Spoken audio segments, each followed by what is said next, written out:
మౌనమేలనోయి ఇక్కడి ప్రతి కథ మీ మనసుకు దగ్గరయ్యే ఒక ప్రయాణం.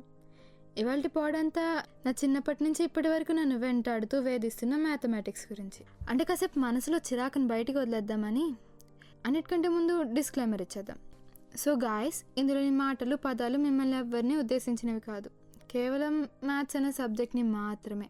ఎందుకంటే ఇప్పుడు నేను ఏదన్నా తేడాగా మాట్లాడాను అనుకోండి, నాకు ఎపిసోడ్ రిలీజ్ అవ్వగానే 2 కాల్స్ వస్తాయి. ఒకటి మ్యాథ్స్ అండ్ ఫిజిక్స్ టీచర్ అయిన మా ఫాదర్ నుంచి, ఇంకోటి మ్యాథ్స్ని ఎంతో ఈజీగా ఫీల్ అయ్యి నాకు మాత్రం అది కష్టమని ఫీల్ అయ్యేలా చేసిన మా అన్న నుంచి. అందుకే చెప్తున్నా, ఇవి నాకు మ్యాథ్స్కి మాత్రమే సంబంధం, మీరు ఎవరు లింక్ చేసుకోకండే. So coming to the point, అసలు ఎవరు సార్ ఈ మ్యాథ్స్ని కనిపెట్టింది?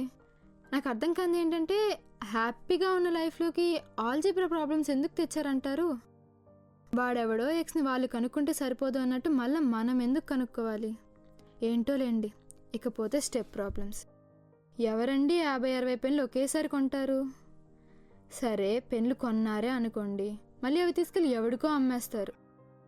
అదంతా ఓకే, కానీ వాడి బిల్ ఏదో వాడు క్యాలిక్యులేట్ చేసుకోకుండా మళ్ళీ మనల్ని చేయమని పెద్ద పారాగ్రాఫ్ రాసి ఒక క్వశ్చన్ ఇచ్చేస్తాడు. సరే, అదైనా చేద్దాం అనుకున్నామే అనుకోండి, మన మ్యాథ్స్ టీచర్లు మ్యాథ్స్ క్లాస్ని కాస్త ఇంగ్లీష్ క్లాస్ చేసేస్తారు. ఒక్కో స్టెప్ ఒక్కొక్క లైన్లో రాయించి ఇంగ్లీష్ నోట్స్ తయారు చేస్తారు. నిజం చెప్పాలంటే బీటెక్కి వచ్చాక అలా అలవాటైపోయి యాప్టిట్యూడ్లో కూడా పెద్ద పెద్ద స్టెప్స్ రాస్తున్నాను తెలుసా. అన్నట్టు మ్యాథ్స్ టీచర్లు అంటే గుర్తొచ్చింది. మీలో ఎవరైనా మ్యాథ్స్ టీచర్స్ పెట్టున్నారా? లేదంటే ఎనీ మ్యాథ్స్ టీచర్స్ ఇయర్ ఉంటే కనుక కామెంట్ చేసి డూ లెటర్స్ను. నాకేంటో చిన్నప్పటి నుంచి ఏ సబ్జెక్ట్ టీచర్స్తో లేని ప్రాబ్లం మ్యాథ్స్ ఫ్యాకల్టీతోనే వచ్చేది. ఎందుకంటే I already had a favourite maths teacher. ఆయనకంటే బాగా ఎవ్వరూ చెప్పలేరని నా మైండ్లో రిజిస్టర్ అయిపోయింది. So here is a big shout out to my father. And also నా మైండ్లో రిజిస్టర్ అయింది పక్కన పెడితే, all the maths teachers I come across are like running behind the syllabus and says this is simple. What? It's simple for you, not for us. And the sum you say is 2 + 2 and examలో వచ్చే questions are like 6ab + 2bd = 9, find a. Excuse me, ఇదెక్కడ logic అండి? ఇకపోతే trigonometry, calculus, వీటిని మీ daily లైఫ్లో ఎక్కడ వాడతారండి? అంటే నాకు అర్థం కాక అడుగుతున్నా, ఎక్కడ వాడతారు? వెళ్ళి ఎవరికైనా ఆ డోర్ని sin 30 degreesలో ఓపెన్ చేయి అని చెప్తామా?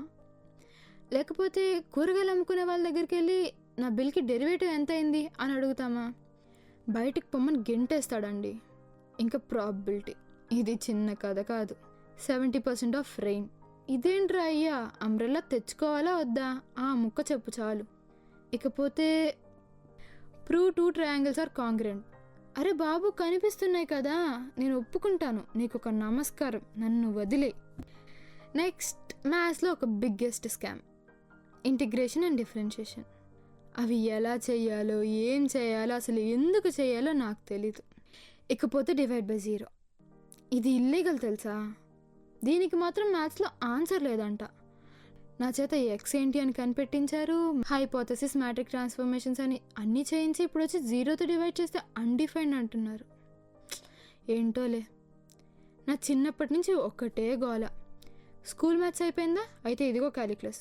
అది కూడా అయిపోయిందా? ఇదిగో లీనియర్ ఆల్జీబ్రా. ఓ అయిపోయింది అనుకుంటున్నావా? లేదు, now you have to deal with topology. ఇదంతా చూసాక I just had a statement to pass. Math is just infinite loop of suffering.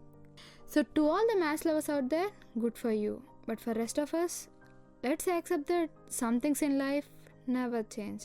కొన్ని జాతకాలు అంతే. దీంతో మీకు ఫన్, నాకు ఫ్రస్ట్రేషన్ అనే ఈ ఎపిసోడ్ని ముగిస్తున్నా. వింటూనే ఉండండి మౌనమేలనోయి.